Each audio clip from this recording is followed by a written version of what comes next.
Hello, I would like to welcome you today for your journey of discovery of the harp. We're going to have a look and listen to a 22-string harp, a 34-string harp, and 47-string harp. So what all these have in common is that they're called harps, of course. However, they have differences in both their history and their uses. So this little one over here, I would say, is the ancestor of the other two. So you're looking at the evolution of the harp. So the little harp that we'll start with is commonly called the lap harp, and you'll find out right away why that's called the lap harp.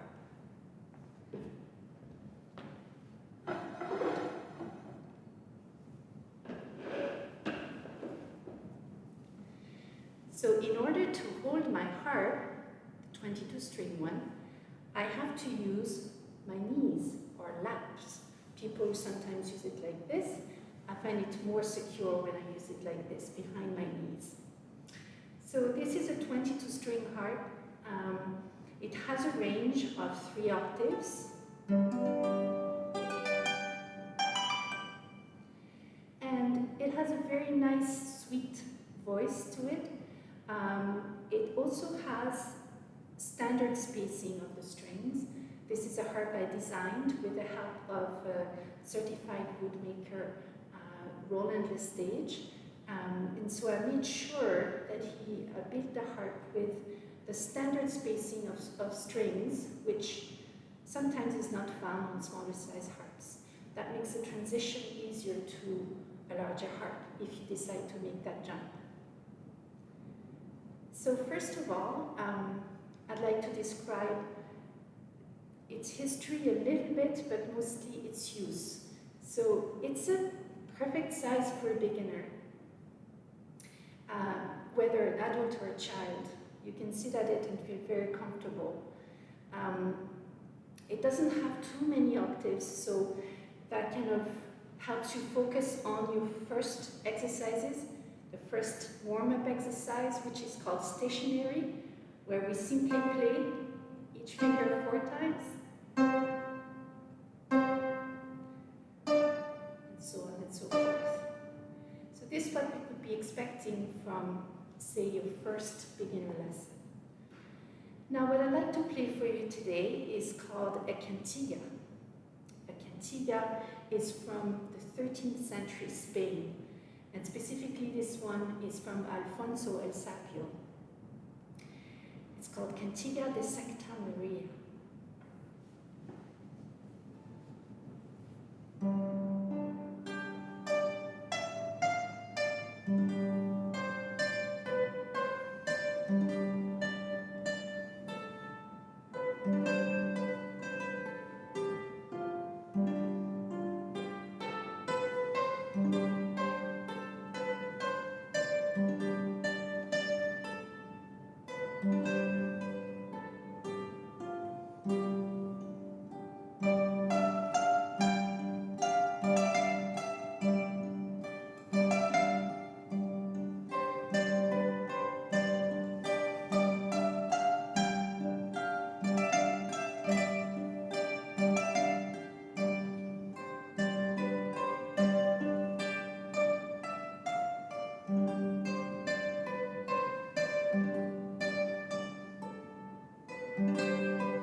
So now you have had a little listen to this harp, a 22-string harp.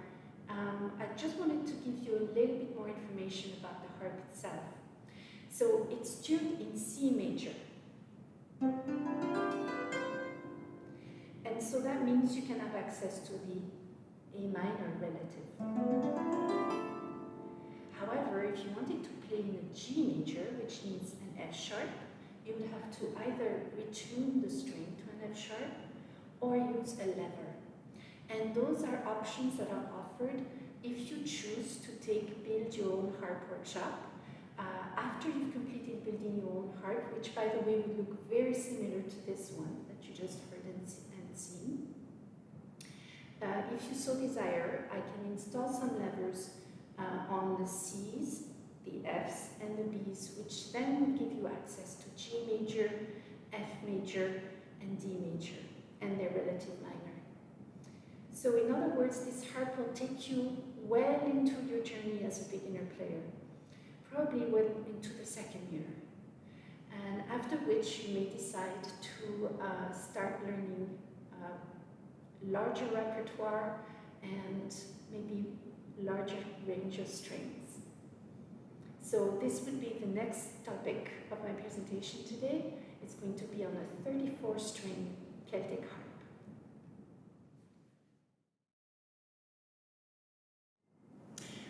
Now let's move on our second station in our journey. This would be a 34-string Celtic harp. As you notice, it's quite a difference in size from the one that we just looked at. It also has a full range of levers, and the levers are little mechanisms that allow us to shorten the string just so that it's a semitone higher or shorter. And that gives us access to all the keys, major and minor. It has a range of 4 octaves and a bit.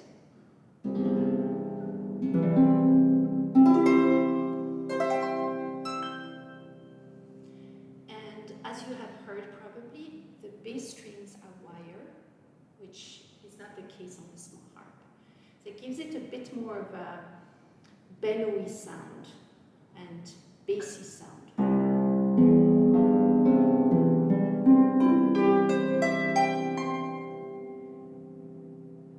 It has a long sustained tone. It gives us access to more material. So that means if you were to take harp for more than a couple of years, you probably feel the need to expand a little bit in your range to accommodate some of the pieces that you'll be learning. And also, you'll be playing in more keys than just C major and A minor, or even the little keys beyond that. So this harp gives you that opportunity to play in as many keys as you like. In terms of style of music, there are many different styles that can be played on the Celtic harp, but mostly Celtic, meaning from the Celtic countries. So Scotland and Ireland, Wales, Brittany are some of the places that the pieces are from, and they can also be original pieces. So I'd like to start up with a piece called Rays of Sunlight, and this is by Pamela Brunner in one of the books that is used for a student like yourself if you decide to take harp lessons.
So this is the kind of piece that you could be playing in your third year of harp playing. If you're a complete beginner at music, if you have some music background, you could be playing this in your second year of harp playing. But I thought this would be a nice way for you to hear the range of the harp and its sounds, and one of the characteristics of the harp, which is the glissando. When you heard me run my second finger right hand or thumb right hand up and down the strings, these are called glissandi or a glissando.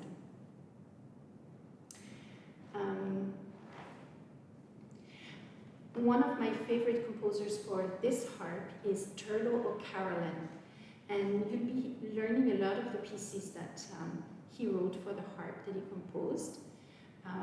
He was an active harper, because at the time people were called harper and not harpist, and he happened to be blind as well. So he was actually a prodigy and was taught harp as a way of making a living. So he would be going from mansion to mansion and entertaining the hosts and playing in their honor. And a friend of his is actually the person who put all the music that he composed down on paper, and luckily that traveled through the times and reached us today, where I can play something for you. So you'll see me put some levers up. These are the F levers. So now I'm in G major. And this piece is called George Brabazon.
And now I would like to play something for you that I composed myself.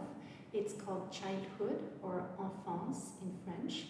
I like the range that it has, and it really showcases the range of the 34th string.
we are now reaching the last station of our little journey through the evolution of the harp. So, despite its looks being so big, this is actually the youngest member of this family. It came about in the 18th century, was invented in Europe to accommodate the increasing chromaticism in music. Composers were using more and more flats and sharps and accidentals in their compositions to accommodate their new inspirations.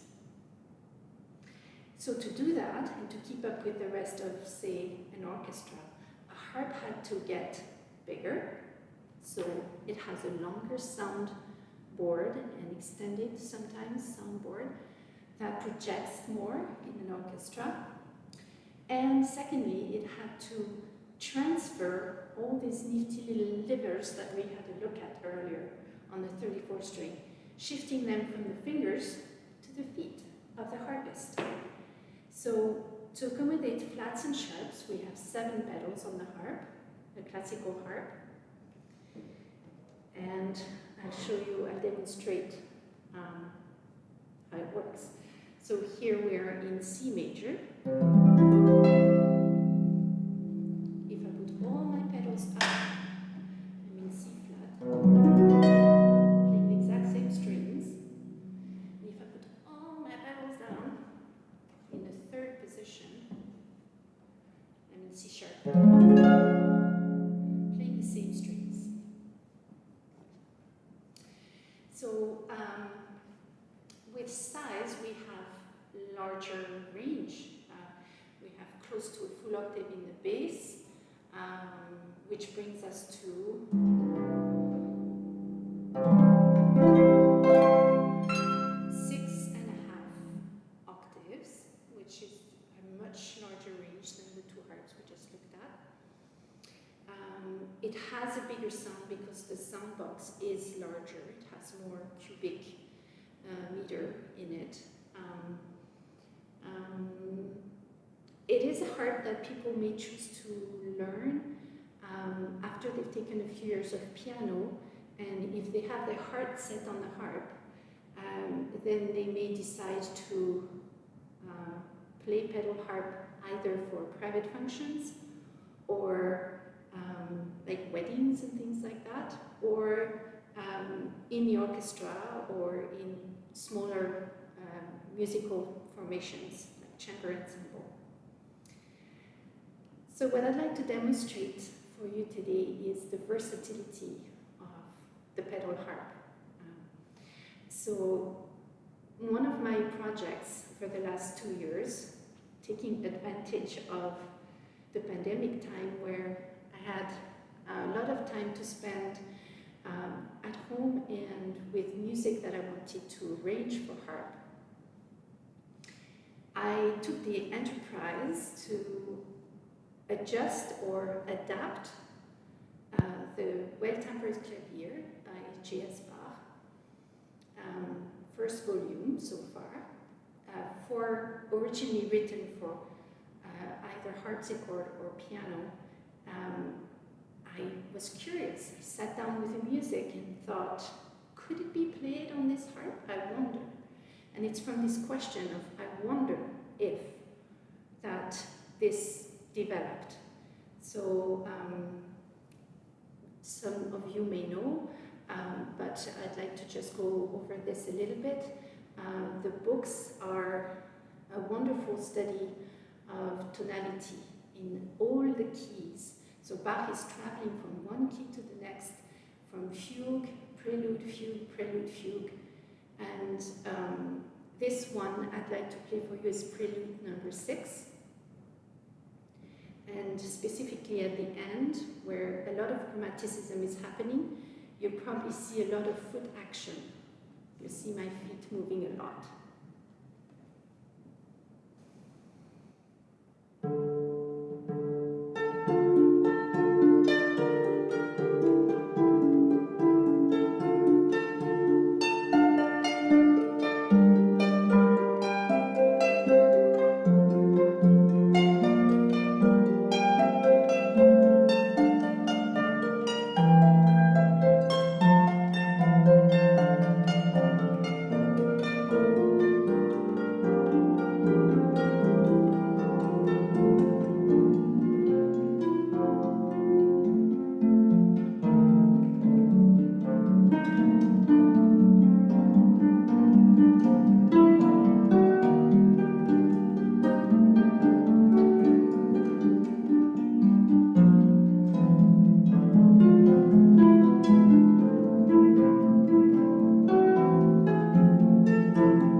So now I would like to conclude your little journey of the harp with probably something you rarely hear on the harp. And maybe that's the first time you hear it played on harp.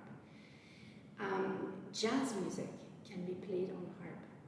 I'm not an accomplished jazz person, however, I love the challenges that jazz represent on the harp and the overall sound that we get. So one piece that I've selected for you today is called Lullaby of Birdland, and it's by George David Weiss and George Shearing.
Well, I hope you've enjoyed your journey today with me and with the 3 harps that I had here with me today.